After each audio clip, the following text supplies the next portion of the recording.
Le 12 août 1985, Sophie Marchand et son mari Thomas embarquent sur le ferry pour la Corse depuis Marseille. Ils ont 28 et 32 ans.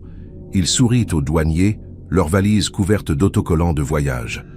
Le lendemain matin, quand le bateau accoste à Ajaccio, personne ne les voit débarquer. Leurs noms figurent sur la liste des passagers.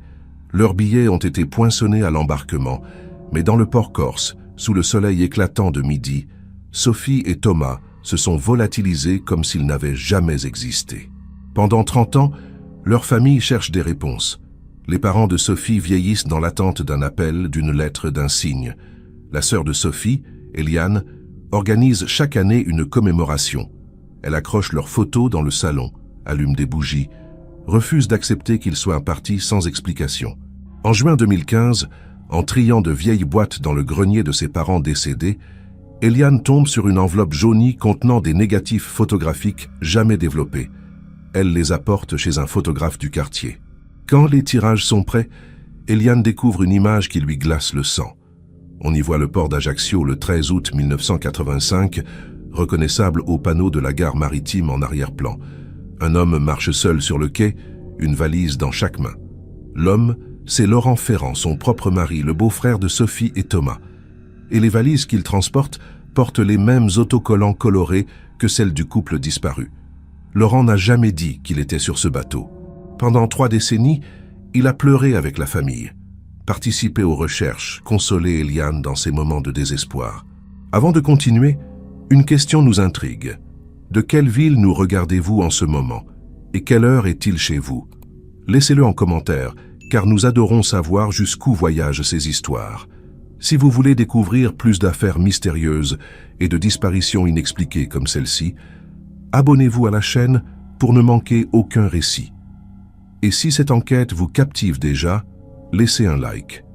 Cela nous aide sincèrement à continuer de vous proposer ces histoires.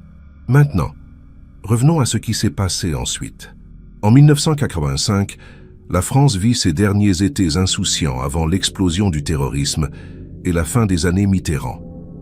Les voyages en ferry vers la Corse sont encore une aventure familiale, un rituel estival pour les Français du continent qui cherchent le soleil et les plages sauvages. Sophie Marchand travaille comme infirmière à l'hôpital de la Timone à Marseille. Thomas, son mari depuis 4 ans, est représentant commercial dans une entreprise de matériel médical. Ils forment un couple discret, sans histoire, apprécié de leurs voisins du quartier des 5 avenues.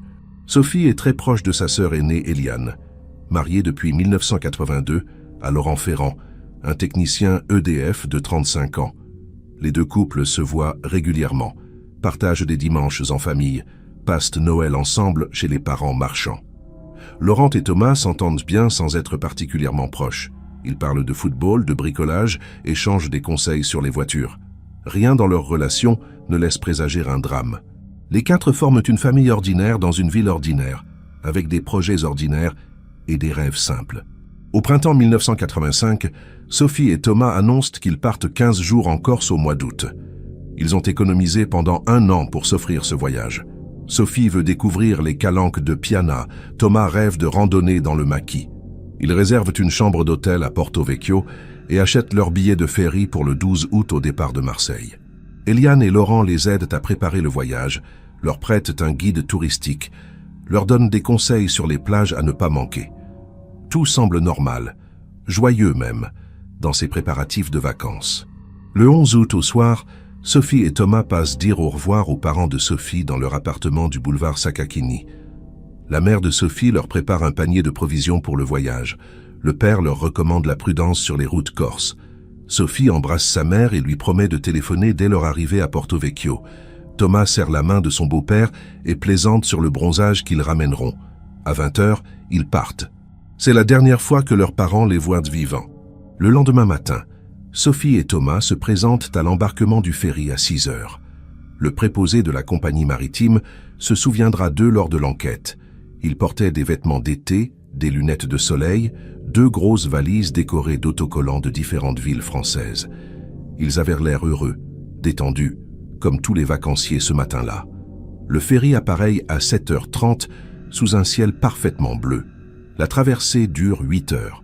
Quand le bateau accoste à Ajaccio à 15h30, Sophie et Thomas Marchand ont disparu. Personne ne les a vus descendre.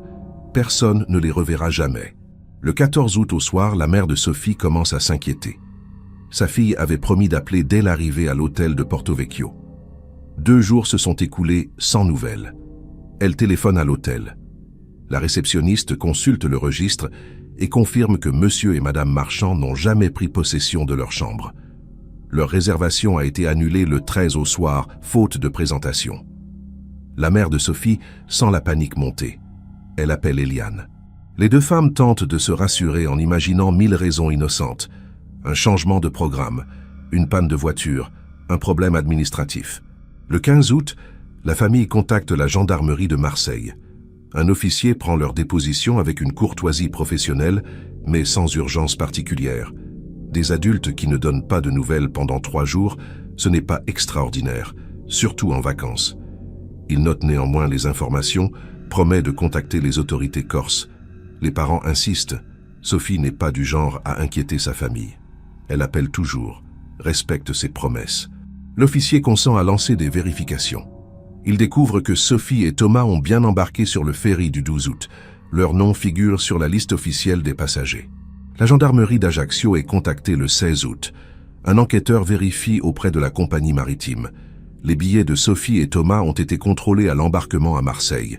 Leurs noms apparaissent sur le manifeste du voyage. Mais aucun membre d'équipage ne se souvient précisément d'eux parmi les 420 passagers de la traversée. Le ferry était bondé ce jour-là, comme tous les départs du mois d'août.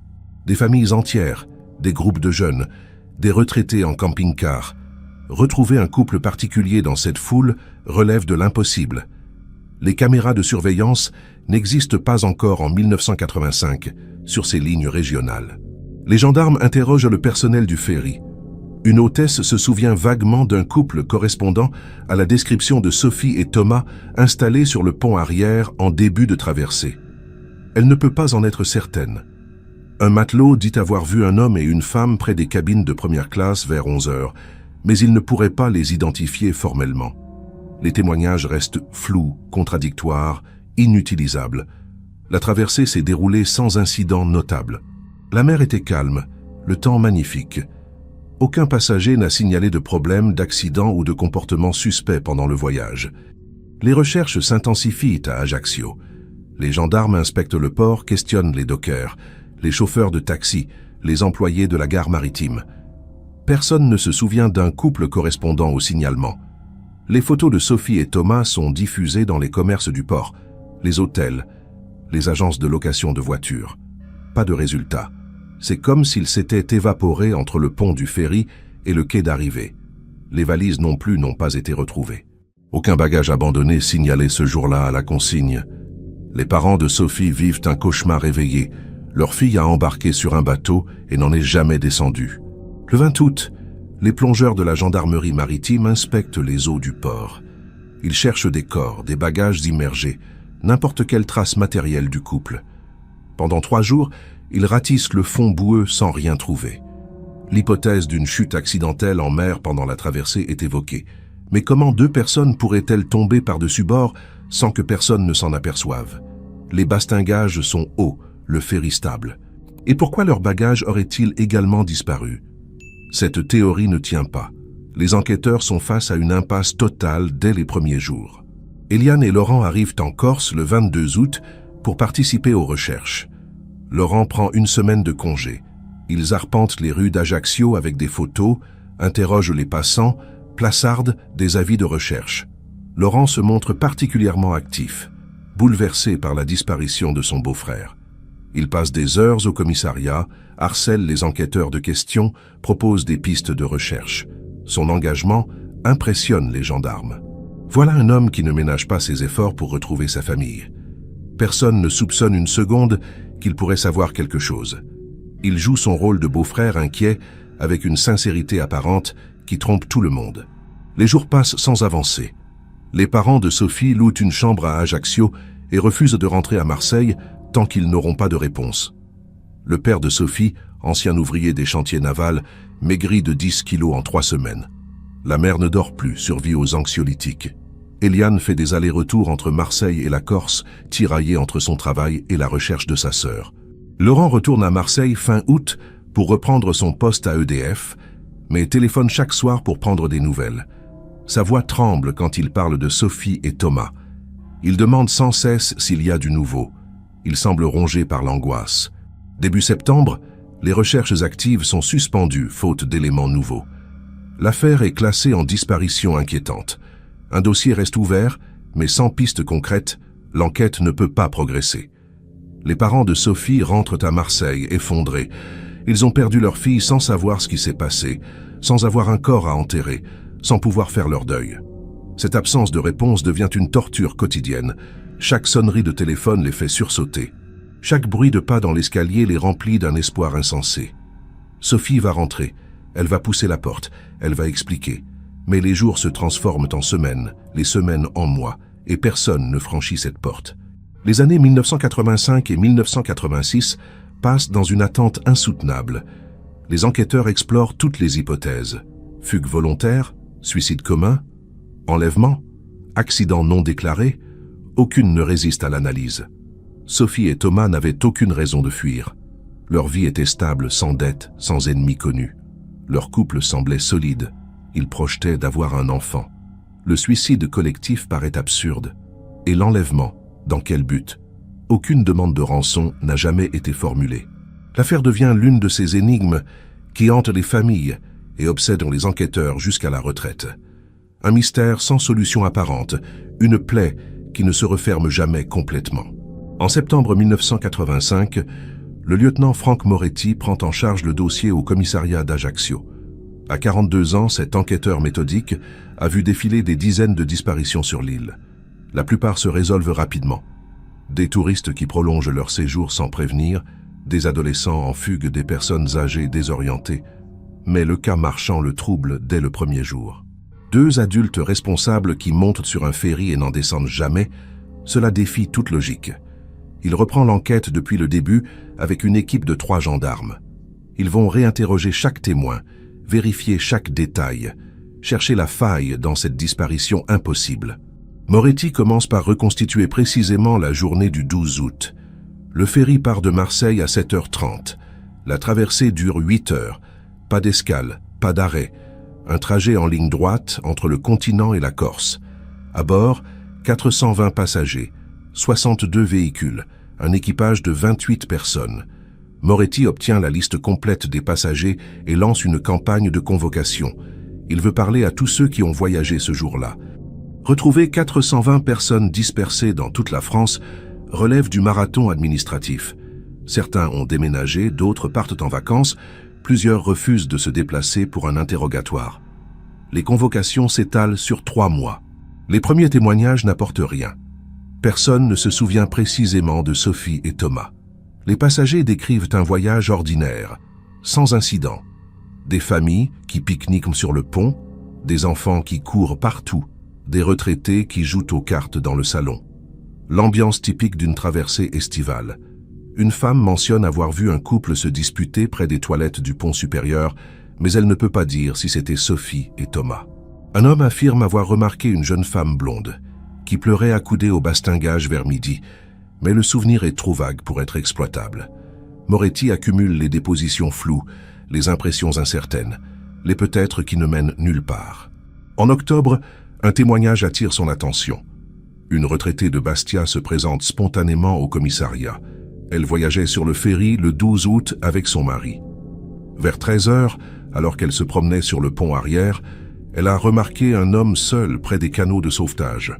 Un détail l'a frappé à l'époque sans qu'elle y accorde d'importance. L'homme transportait 2 grosses valises et semblait pressé, nerveux. Il regardait autour de lui comme s'il craignait d'être observé. Elle l'a vu descendre rapidement vers les ponts inférieurs. Quand Moretti lui montre des photos, elle hésite. Peut-être que cet homme ressemblait à Thomas Marchand. Peut-être. Elle ne peut pas l'affirmer avec certitude. 30 ans plus tard, ce témoignage prendra une importance capitale. Mais en 1985, il reste une piste parmi d'autres. Moretti interroge longuement le commandant du ferry, un Corse de 58 ans qui navigue sur cette ligne depuis 20 ans. L'homme se montre coopératif, mais catégorique. Aucun incident n'a été signalé pendant la traversée. Aucun passager n'a alerté l'équipage d'un problème. Les contrôles de sécurité ont été effectués normalement. Si 2 personnes avaient disparu en mer pendant le voyage, quelqu'un l'aurait remarqué. On ne tombe pas d'un ferry moderne sans laisser de traces. Les bastingages font 1,20 m de haut. Les ponts sont surveillés. Un accident aussi grave aurait déclenché une alerte immédiate. Le commandant en met sa main au feu. Sophie et Thomas sont arrivés vivants à Ajaccio. Ce qui leur est arrivé ensuite reste un mystère. Les enquêteurs explorent la piste criminelle. Sophie et Thomas auraient-ils été agressés à bord par un ou plusieurs passagers? Un vol qui aurait mal tourné? Un règlement de compte? Moretti épluche les antécédents de tous les passagers présents ce jour-là.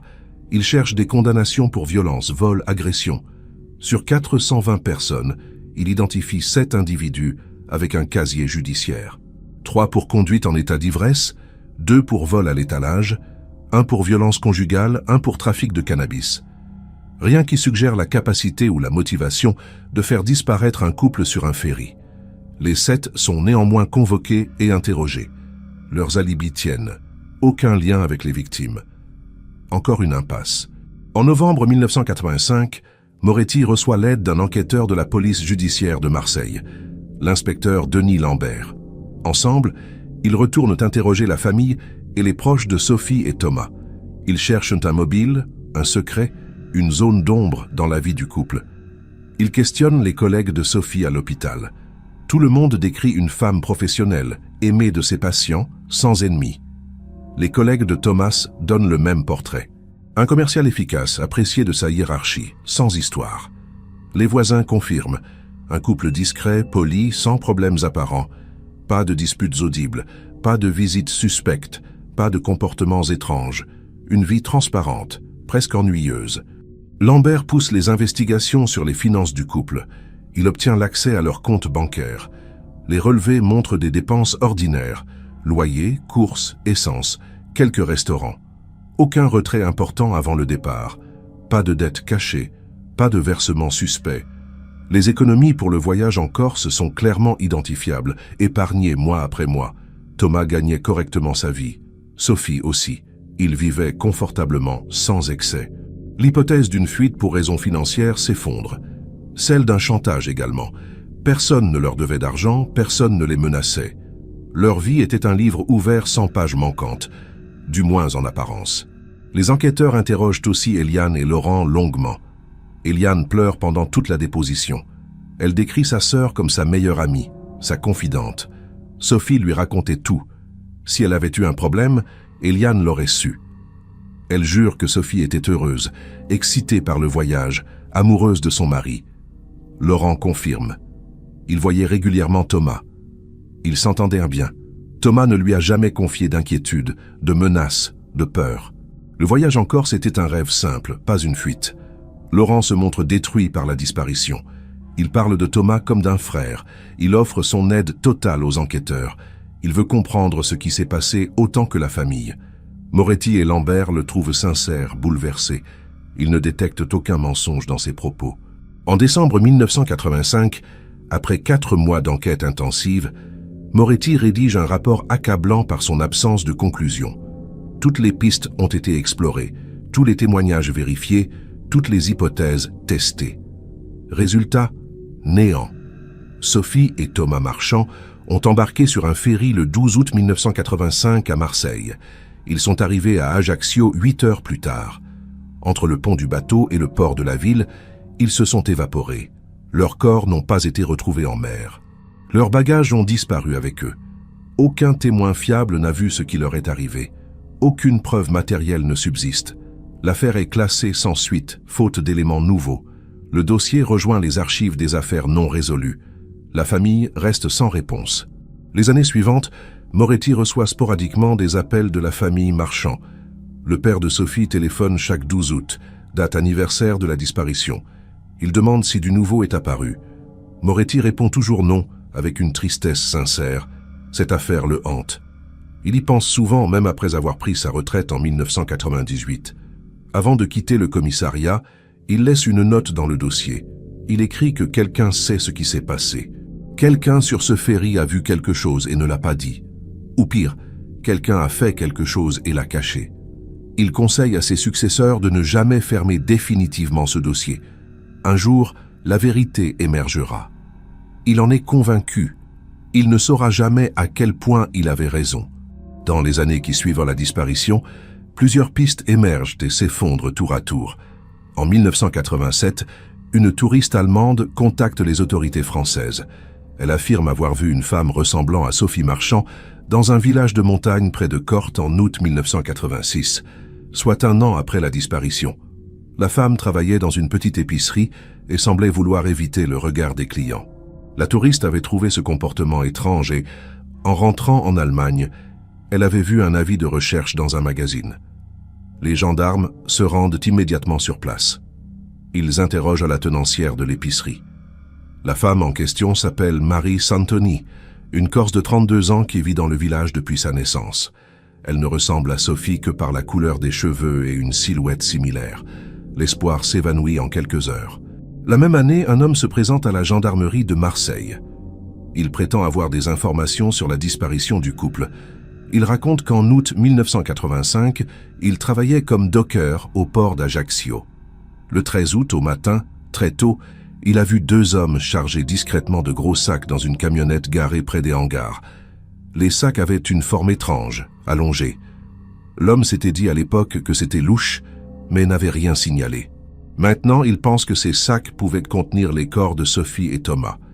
Les enquêteurs vérifient son histoire. L'homme est un mythomane connu des services de police pour avoir inventé plusieurs témoignages dans différentes affaires. Il cherche l'attention, rien de plus. Son récit ne contient aucun détail vérifiable. Une autre impasse. En 1989, un détenu de la prison des Baumettes à Marseille demande à parler aux enquêteurs. Il purge une peine de 15 ans pour meurtre. Il affirme qu'un codétenu lui a confié être impliqué dans la disparition du couple Marchand. Selon lui, ce codétenu faisait partie d'un réseau de trafiquants qui utilisait les ferries pour transporter de la drogue entre le continent et la Corse. Sophie et Thomas auraient découvert quelque chose par hasard et auraient été éliminés. Le détenu donne un nom, celui d'un certain Marco Vincenti, un Ajaxien de 45 ans effectivement condamné pour trafic de stupéfiants. Les enquêteurs l'interrogent. Vincenti éclate de rire. Il nie catégoriquement toute implication. Il peut prouver qu'il était en prison à Lyon le 12 août 1985, incarcéré depuis 3 mois déjà. Alibi en béton. Le détenu dénonciateur avoue avoir menti pour obtenir une remise de peine. L'affaire connaît un regain d'attention médiatique en 1992, quand un journaliste d'investigation publie un long article dans un magazine national. Il avance une théorie audacieuse. Selon lui, Sophie et Thomas auraient été recrutés par les services secrets français pour une mission en Corse liée aux mouvements indépendantistes. Leur disparition serait une couverture pour les protéger après l'échec de cette mission. L'article s'appuie sur des témoignages anonymes et des documents non sourcés. La DGSE dément officiellement. Les parents de Sophie sont horrifiés par cette théorie qu'ils jugent insultante et fantaisiste. Leur fille était infirmière, pas espionne. L'article fait néanmoins scandale et relance les spéculations les plus folles. Pendant des mois, la famille reçoit des lettres de personnes convaincues de détenir la vérité. Toutes ces pistes mènent nulle part. En 1995, 10 ans après les faits, un voyant contacte la famille. Il affirme pouvoir localiser les corps de Sophie et Thomas grâce à ses dons médiumniques. Désespérée, la mère de Sophie accepte de le rencontrer malgré le scepticisme du reste de la famille. Le voyant décrit une crique isolée sur la côte est de la Corse, près de Solenzara. Il dessine une carte précise. Les corps seraient enterrés sous des rochers, près d'un vieux bunker de la Seconde Guerre mondiale. Les gendarmes, par acquis de conscience, organisent des recherches sur place. Ils passent 3 jours à fouiller la zone avec des chiens. Ils ne trouvent rien. Le voyant prétend alors que les corps ont été déplacés depuis sa vision. La mère de Sophie rentre à Marseille brisée par cette nouvelle déception. Elle ne répondra plus jamais aux sollicitations de ce genre. Laurent Ferrand, le beau-frère, continue de participer activement aux recherches pendant toutes ces années. Chaque fois qu'une nouvelle piste apparaît, il se rend disponible pour aider. Il accompagne les enquêteurs, suit les médias, discute avec les journalistes. En 1993, il propose même de financer une récompense de 50 000 francs pour toute information menant à la découverte de la vérité. L'argent provient de ses économies personnelles. Ce geste touche profondément Eliane qui voit en son mari un pilier de force dans cette épreuve. Laurent organise aussi les commémorations annuelles. Chaque 12 août, il réunit la famille, allume des bougies, lit un texte qu'il a écrit en hommage à Sophie et Thomas. Il pleure à chaque fois. Personne ne doute de sa sincérité. Il incarne le beau-frère exemplaire, fidèle et dévoué. En 1998, une nouvelle hypothèse émerge lors d'une réunion de famille. Un cousin de Sophie suggère que le couple aurait pu être victime d'un tueur en série. L'idée paraît extravagante, mais elle trouve un écho. À cette époque, plusieurs disparitions non élucidées ont eu lieu en Corse dans les années 80. Des touristes, des randonneurs, des campeurs qui se sont volatilisés sans laisser de traces. Un journaliste local établit une liste de 7 cas similaires entre 1982 et 1988. Les enquêteurs étudient cette piste. Ils cherchent des points communs entre les victimes, des schémas répétitifs. Finalement, ils concluent que ces disparitions n'ont aucun lien entre elles. Les circonstances sont trop différentes. Les profils des victimes ne correspondent pas. La théorie du tueur en série est abandonnée après 6 mois d'investigation stérile. Au tournant des années 2000, l'affaire sombre peu à peu dans l'oubli collectif. Les médias n'en parlent plus. Les enquêteurs ont d'autres dossiers urgents à traiter. La famille vieillit, fatiguée de chercher sans trouver. Le père de Sophie meurt en 2003 sans avoir obtenu de réponse. La mère le suit en 2009, emportant dans la tombe son espoir de revoir sa fille. Eliane reste la dernière à porter le flambeau de la mémoire. Elle conserve précieusement toutes les coupures de presse, tous les rapports d'enquête, toutes les photos. Elle refuse de vider l'appartement de ses parents, le maintient intact comme un sanctuaire. Laurent la soutient dans cette démarche. Il l'encourage à ne pas abandonner. Il lui répète que tant qu'on cherche, il reste un espoir. Cette phrase devient leur mantra pendant 15 ans. En 2010, 25 ans après la disparition, le dossier est officiellement reclassé en archives froides. Cela ne signifie pas qu'il est fermé, mais qu'aucune enquête active n'est plus menée. Si de nouveaux éléments apparaissent, le dossier sera rouvert. Sinon, il rejoindra définitivement les centaines d'affaires non résolues qui hantent les commissariats français. Eliane pleure en apprenant cette décision. Pour elle, c'est un abandon, une capitulation face au mystère. Laurent tente de la consoler. Il lui dit que ce n'est qu'une formalité administrative, que la vérité finira par éclater un jour. Il a raison. Mais il ne sait pas encore que cette vérité le concerne directement, que le mystère porte son visage, que dans 5 ans, une simple photo fera exploser 30 années de mensonges. Les années 2010 à 2015 sont les plus calmes dans l'histoire de l'affaire. Plus de fausses pistes, plus de voyants charlatans, plus d'articles sensationnalistes. Le silence s'installe comme une chape de plomb sur la mémoire de Sophie et Thomas. Eliane continue ses commémorations annuelles, mais l'assistance diminue. Les cousins, les amis, les voisins ont tourné la page. Seuls quelques proches fidèles viennent encore. Laurent est toujours présent, fidèle au poste. Il prononce les mêmes phrases rituelles. Il allume les mêmes bougies. Il serre Eliane dans ses bras quand elle pleure. Pendant 30 ans, il a joué ce rôle à la perfection. Personne n'a jamais soupçonné que derrière cette façade se cachait peut-être le secret le plus terrible de cette histoire. Personne jusqu'en juin 2015. Le 18 juin 2015, Eliane Ferrand entre dans le grenier de la maison familiale du boulevard Sakakini pour la première fois depuis la mort de sa mère 6 ans plus tôt. Elle a repoussé ce moment, incapable d'affronter les souvenirs. Mais la maison doit être vidée, mise en vente. Elle ne peut plus repousser l'échéance. Accompagnée de Laurent, elle ouvre les cartons poussiéreux, trie les vêtements, feuillette les albums photos.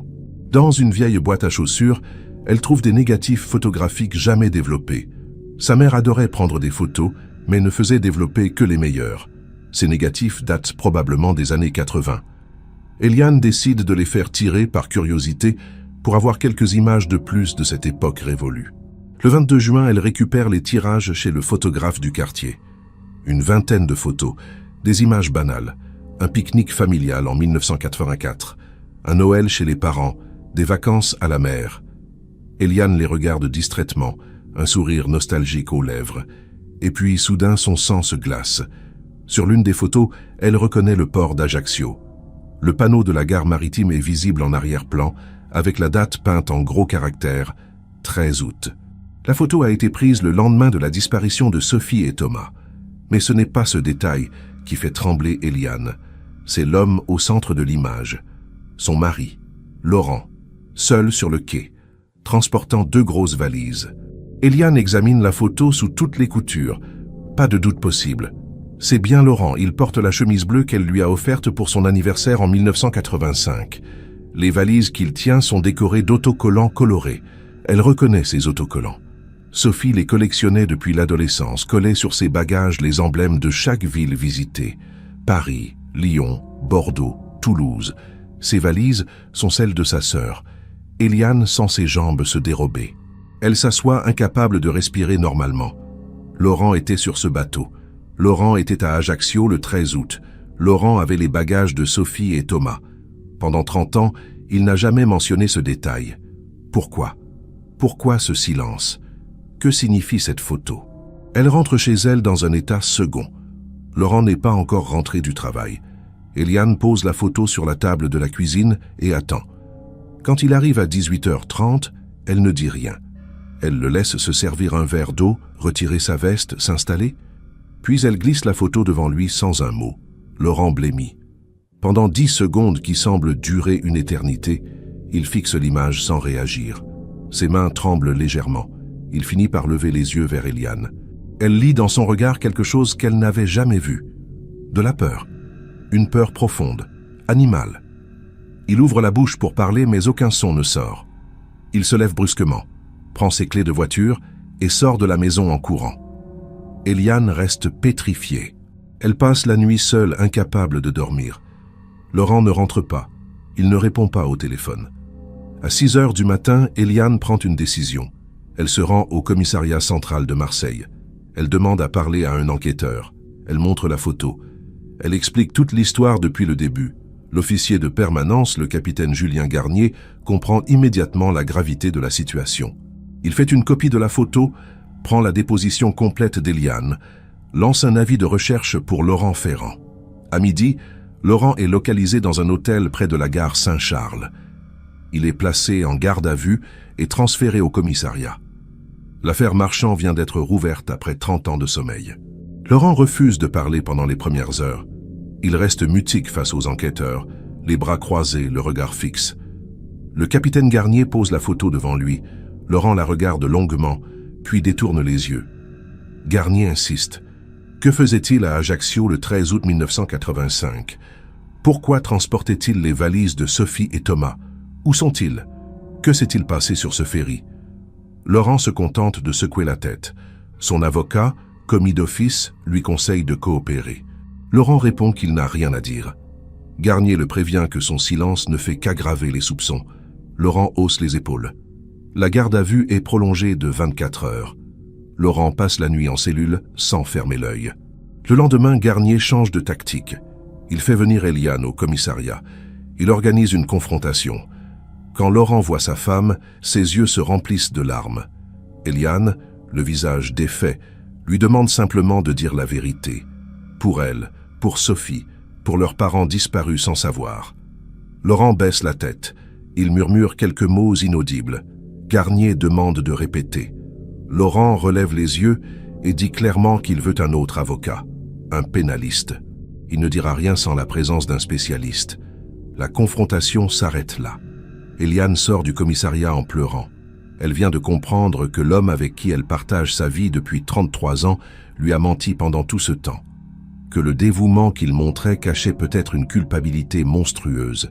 L'affaire explose dans les médias. Les journaux titrent sur le beau-frère silencieux, la photo mystère, les 30 ans de mensonges. Les chaînes d'information diffusent en boucle le portrait de Laurent, les images d'archives de Sophie et Thomas, la reconstitution de la disparition. Les experts en criminologie débattent à la télévision. Certains parlent de meurtres prémédités, d'autres d'accidents dissimulés, d'autres encore de complicité passive. Les réseaux sociaux s'enflamment. Des milliers de personnes commentent, accusent, théorisent. La famille Marchand, qui espérait la vérité, se retrouve plongée dans un cirque médiatique insupportable. Les cousins, les amis, refusent de parler aux journalistes. Seule Eliane accepte de témoigner dans une émission de télévision. Elle dit simplement qu'elle veut savoir, qu'elle mérite de savoir après 30 ans d'attente. Laurent obtient les services d'un avocat réputé, Maître Philippe Dumas, spécialisé dans les affaires criminelles complexes. Dumas négocie avec les enquêteurs. Son client est prêt à parler, mais sous condition. Il veut l'immunité partielle contre toute poursuite pour non-assistance à personne en danger et dissimulation de preuves. Il accepte d'être poursuivi pour d'autres chefs d'accusation si les faits le justifient, mais il veut une garantie minimale. Le procureur refuse dans un premier temps. Dumas insiste. Sans cette garantie, Laurent ne dira rien et l'affaire restera non résolue pour toujours. Le procureur finit par céder partiellement. Il accorde l'immunité sur la dissimulation, mais pas sur le reste. Laurent accepte. Le 5 juillet 2015, 20 jours après la découverte de la photo, il fait une déposition complète. Ce qu'il raconte glace le sang de tous ceux qui l'écoutent. Laurent commence par confirmer qu'il était bien sur le ferry le 12 août 1985. Il avait embarqué avec Sophie et Thomas, mais séparément. Ils ne devaient pas voyager ensemble. Cette précision fait bondir les enquêteurs. Pourquoi cette mise en scène? Laurent explique qu'il avait une liaison avec Sophie depuis 6 mois. Une relation clandestine, passionnée, qui les dévorait tous les deux. Sophie ne supportait plus son mariage avec Thomas, qu'elle trouvait fade. Laurent était obsédé par sa belle-sœur. Ils avaient décidé de fuir ensemble, de recommencer une nouvelle vie en Corse sous de fausses identités. Thomas ne devait jamais arriver à Porto Vecchio. Il devait disparaître pendant la traversée. Un accident. Une chute en mer. Sophie serait libre. Laurent aussi. Ils pourraient enfin s'aimer au grand jour après un délai décent. Le plan parfait. Sauf que tout a dérapé. Laurent raconte la suite d'une voie mécanique. Sur le ferry, vers 13 h, Sophie et lui ont attiré Thomas sur le pont arrière, à l'écart des autres passagers. Ils voulaient lui parler, lui avouer leur liaison, le convaincre d'accepter un divorce à l'amiable. Mais Thomas a explosé. Il a crié, menacé, tenté de frapper Laurent. Dans la bagarre, Thomas a basculé par-dessus le bastingage. Un accident. Un moment de violence qui a mal tourné. Sophie a hurlé. Laurent l'a fait taire, paniqué. Il a regardé autour de lui. Personne n'avait rien vu. Ils étaient seuls sur cette partie du pont. Thomas avait disparu dans les flots sans laisser de traces. Pas de corps flottant visible. La mer l'avait avalé immédiatement. Sophie s'est effondrée. Elle réalisait l'horreur de ce qui venait de se passer. Elle voulait alerter l'équipage, avouer, se rendre. Laurent l'a convaincue de se taire. Mais Sophie n'a pas tenu. À l'arrivée à Ajaccio, elle était dans un état de choc total. Elle tremblait, murmurait des phrases incohérentes, parlait d'aller se livrer à la police. Laurent a compris qu'elle allait tout raconter, que leur vie était finie, qu'ils seraient accusés du meurtre de Thomas. Dans un moment de panique absolue, il a poussé Sophie du quai. C'était le soir, tard, vers 23 h. Le port était désert. Sophie est tombée dans l'eau noire entre 2 bateaux. Elle ne savait pas nager. Laurent a attendu de ne plus voir de bulles remonter à la surface. Puis il a récupéré les 3 valises, les leurs et celles de Thomas. Il les a gardées cette nuit-là dans une chambre d'hôtel minuscule. Le lendemain matin, quelqu'un l'a photographié sans qu'il s'en rende compte alors qu'il transportait les bagages vers une décharge. Il a brûlé les affaires du couple. Et il est rentré à Marseille, seul. La déposition de Laurent Ferrand provoque un séisme judiciaire et familial. Les enquêteurs sont partagés entre le soulagement d'avoir enfin une explication et l'horreur de ce qu'ils viennent d'entendre. Le capitaine Garnier demande immédiatement la vérification de chaque élément du récit. Des plongeurs sont envoyés dans le port d'Ajaccio pour chercher des restes du corps de Sophie entre les quais. 30 ans après, les chances de trouver quoi que ce soit sont quasi nulles, mais ils tentent quand même. Parallèlement, une équipe reconstitue le trajet de Laurent sur le ferry et à Ajaccio. Ils interrogent à nouveau les témoins de 1985, cherchent des confirmations. Tout ce travail prendra des mois. En attendant, Laurent est inculpé pour meurtre et mis en examen. Eliane Ferrand s'effondre psychologiquement. Elle apprend en même temps que sa sœur avait une liaison avec son mari et que ce même mari a causé la mort de Sophie et Thomas. 30 années de mariage s'écroulent en quelques phrases. Elle refuse de voir Laurent, engage immédiatement une procédure de divorce, déménage chez une cousine. Les médias la harcèlent. Elle ne répond plus aux appels, ferme ses volets, coupe les ponts avec le monde extérieur. Des psychologues spécialisés dans les traumatismes liés aux affaires criminelles la prennent en charge. Elle passe 3 mois dans un état semi-catatonique, incapable d'accepter la réalité. Comment a-t-elle pu vivre 30 ans avec un double meurtrier sans rien voir? Comment a-t-elle pu l'aimer, lui faire confiance, le croire sincère dans son chagrin? Les vérifications des enquêteurs révèlent des failles dans le récit de Laurent. Plusieurs éléments ne collent pas. D'abord, aucun témoin ne confirme avoir vu Sophie et Thomas ensemble sur le pont arrière le 12 août. La retraitée de Bastia, qui avait signalé un homme seul avec des valises, confirme son témoignage, mais elle ne peut pas identifier formellement Laurent. Ensuite, les recherches dans le port d'Ajaccio ne permettent pas de retrouver le moindre reste du corps de Sophie. Les courants marins auraient pu l'emporter, certes, mais l'absence totale de preuves pose question. Enfin, l'histoire de la liaison entre Sophie et Laurent semble sortie de nulle part. Aucun proche, aucun collègue, aucun voisin n'a jamais remarqué la moindre complicité suspecte entre eux. Ils se voyaient en famille, comme des beaux-frères normaux. Rien de plus. Le capitaine Garnier confronte Laurent avec ses incohérences. Laurent maintient sa version. Il affirme que leur liaison était parfaitement dissimulée, qu'ils se retrouvaient dans des endroits discrets, qu'ils étaient experts en comédie sociale.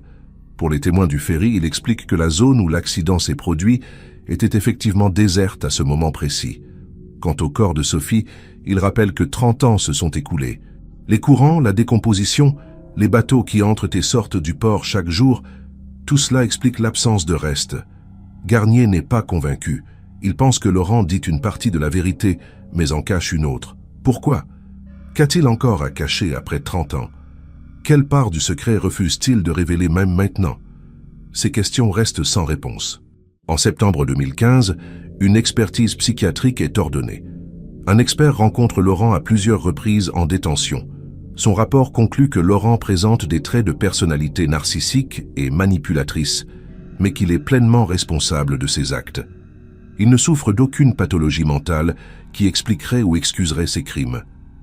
L'expert note cependant un détail troublant. Laurent semble sincèrement convaincu que sa version des faits est vraie. Il la raconte sans variation, sans hésitation, avec une cohérence troublante. Soit il s'agit d'un menteur exceptionnel, soit il a reconstruit dans sa mémoire une version alternative de la réalité pour pouvoir vivre avec son secret pendant 30 ans. Dans les deux cas, l'expert conclut que la vérité complète ne sera probablement jamais connue. L'affaire passe en instruction en 2016. Le juge d'instruction, Madame Isabelle Torres, reprend tout le dossier depuis le début. Elle fait interroger à nouveau tous les témoins disponibles. Elle fait analyser la photo de 1985 par des experts en images. Il confirme que le cliché n'a pas été truqué, qu'il date bien d'août 1985, que l'homme est bien Laurent Ferrand. Les valises correspondent aux descriptions données par la famille Marchand. Tout dans cette photo accrédite la présence de Laurent à Ajaccio le lendemain de la disparition. Mais cette preuve, aussi accablante soit-elle, ne prouve pas le meurtre. Elle prouve seulement que Laurent a menti pendant 30 ans. Ce mensonge est en soi criminel.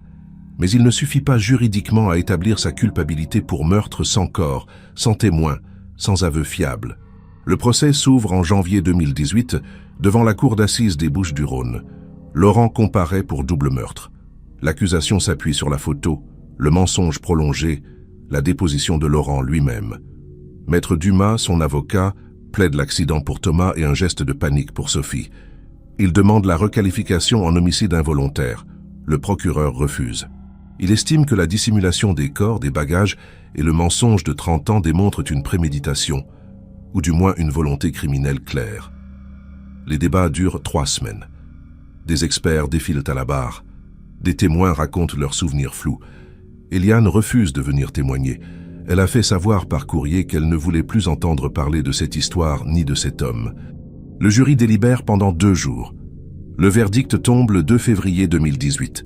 Laurent Ferrand est reconnu coupable du meurtre de Sophie Marchand avec préméditation. Pour Thomas Marchand, le jury retient l'homicide involontaire, estimant que la version de l'accident lors de la bagarre est plausible. Laurent est condamné à 25 ans de réclusion criminelle.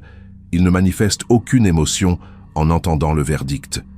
Il hoche simplement la tête, se lève et suit les gendarmes sans se retourner. Maître Dumas annonce qu'il fera appel. Le procès en appel se tiendra en 2019 et confirmera la condamnation. Laurent Ferrand, 72 ans, finira ses jours en prison. Il n'a plus jamais parlé de l'affaire après sa condamnation. Les quelques journalistes qui ont tenté de le voir se sont heurtés à un refus systématique. Mais plusieurs zones d'ombre persistent malgré la condamnation. La famille Marchand n'a jamais pu enterrer Sophie et Thomas. Leurs corps n'ont jamais été retrouvés. Cette absence de sépulture empêche le deuil de se faire complètement. Eliane a fait ériger une stèle dans le cimetière familial avec les noms de sa sœur et de son beau-frère, mais ce n'est qu'un symbole. Ensuite, la liaison présumée entre Sophie et Laurent n'a jamais pu être confirmée par aucune preuve tangible. Pas de lettres, pas de témoins, pas de traces bancaires de rendez-vous clandestins. Soit ils étaient incroyablement prudents, soit cette liaison n'a jamais existé, et Laurent a inventé cette partie pour justifier le meurtre. Pourquoi inventerait-il cela? Mystère. Enfin, le témoignage de la retraitée qui a vu un homme seul avec des valises sur le ferry pose question. Si c'était bien Laurent, cela signifie qu'il transportait déjà les bagages avant l'arrivée à Ajaccio. Mais comment aurait-il pu récupérer les valises de Sophie et Thomas s'ils étaient encore vivants à ce moment-là? Cette incohérence n'a jamais été expliquée de manière satisfaisante. Certains enquêteurs pensent que Laurent a tué Sophie et Thomas tous les deux sur le ferry, pas seulement Thomas. Que toute l'histoire de la chute accidentelle et du meurtre à Ajaccio est une invention destinée à minimiser sa responsabilité. Mais sans preuve, cette théorie reste une spéculation. La vérité complète est peut-être morte avec Laurent, enfermé dans un coin de sa mémoire qu'il refuse d'ouvrir. Les dernières nouvelles de l'affaire datent de 2023. Laurent Ferrand, âgé de 76 ans, purge sa peine à la maison centrale de Sainte-Maure. Il a été placé en isolement après avoir été agressé par d'autres détenus qui le considèrent comme un traître familial, la pire espèce de criminel à leurs yeux. Il passe ses journées à lire, refuse de participer aux activités collectives, ne reçoit aucune visite. Eliane Ferrand, quant à elle, a changé de nom, quitté Marseille, refait sa vie loin de cette histoire. Elle a coupé les ponts avec tous ceux qui lui rappellent cette période. Elle ne donne plus d'interviews, ne répond plus aux sollicitations. Elle veut simplement oublier.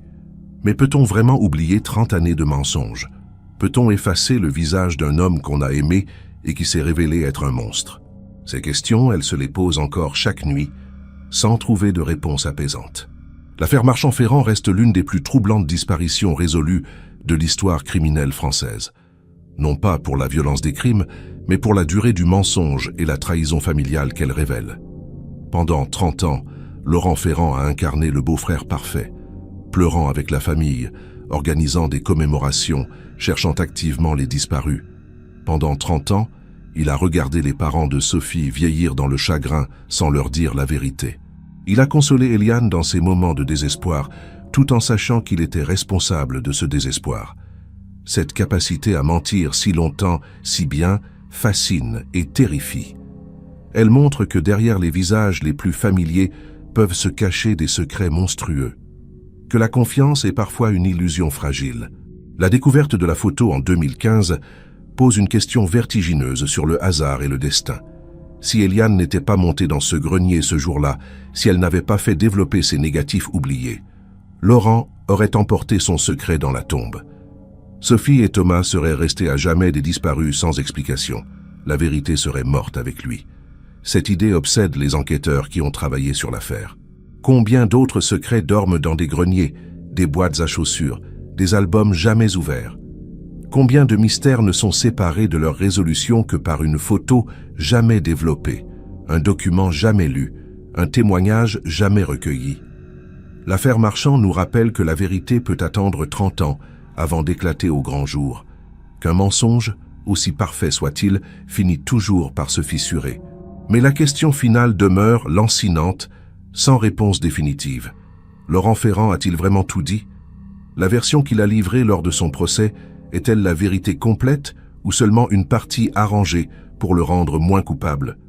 Pourquoi Sophie aurait-elle accepté de participer à un plan pour tuer son mari si elle devait ensuite craquer et tout avouer? Pourquoi Laurent aurait-il pris le risque de voyager avec les 2 valises compromettantes en plein jour dans le port d'Ajaccio? Ces incohérences suggèrent qu'une partie de l'histoire reste cachée. Peut-être ne la connaîtrons-nous jamais. Peut-être Laurent emportera-t-il cette dernière pièce du puzzle avec lui, et Sophie et Thomas resteront à jamais quelque part entre Marseille et Ajaccio, prisonniers d'un secret que même la justice n'a pas totalement percé.